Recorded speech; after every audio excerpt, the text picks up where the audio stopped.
Girlfriend আছে কার কার দেখি হাত তোলো। মাশাআল্লাহ, সাহস আছে ওদের, বুকের পাটা আছে। হাত নামা বেটা। এই গার্লফ্রেন্ড বয়ফ্রেন্ডের সাথে আমাদের কোনো সম্পর্ক, আমরা বিয়ে করব। কি করব? বিয়ে করব। চেয়ারম্যান সাহেব বিয়ে করাই দিন এগুলোরে, আপনার দায়িত্বে দিয়ে গেলাম। এই গার্লফ্রেন্ড বয়ফ্রেন্ড এগুলো ইসলামের কালচার নয়। বিয়ের চেয়ে ভালো কাজ পৃথিবীতে হতে পারে। বিয়ে করতে গেলেই বাপে বলে আগে নিজের পায়ে দাঁড়া। তো এতদিন ও কার পায়ে দাঁড়াইছে? ছেলে মেয়েদেরকে সাহস দেন, ছেলেও পড়বে। ওই যে একজন চিল্লান দিয়ে উঠছে, ওর কমন পড়ছে, কমন পড়ছে। মাশাআল্লাহ।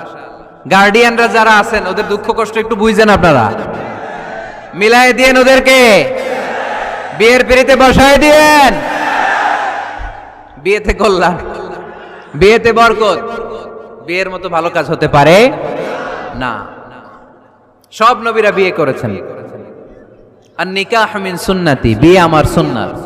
ফামান রাগিবা আন সুন্নতি ফালাইসা মিন্নি, যে আমার সুন্নতকে ভালোবাসে না সে আমার উম্মত হতে পারে না। বিয়েটাকে সহজ করে দেন। যেই সমাজে বিয়ে সহজ ওই সমাজে জিনা কঠিন, তাই না? যেই সমাজে জিনা সহজ ওই সমাজে বিয়ে কঠিন।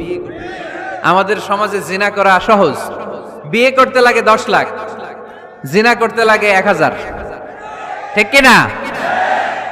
10 লাখ টাকা ছাড়া বিয়ে করা যায় না। এটা লাগবে, ওইটা লাগবে, এই দাও, ওই দাও, মোহর দাও, বিশাল অঙ্কের মোহর। 10 লক্ষ টাকা ধার্য না করলে মেয়ে দিবে না। এরকম আছে না নাই? না, এগুলো আসলে ইসলামিক কালচার না। ছেলের বাবা মেয়ের বাবা উভয়কে আমি বলি বিয়েটা সহজ করে দেন, সহজ করে দেন।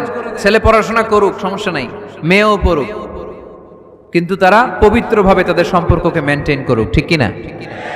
তাদের এই যৌবনের তাড়নায় যে পাপের সাথে জড়াবে তার পার্সেন্টেজ গুণা বাবা হিসেবে আপনার কাঁধেও আছে না নাই?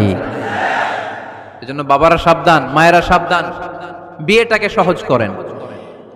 এই এলাকার যুব সংঘ যারা আছো, তোমরা একটা ক্যাম্পেইন করবা এই মাহফিলের পরে, টাইমলি ম্যারেজ ক্যাম্পেইন।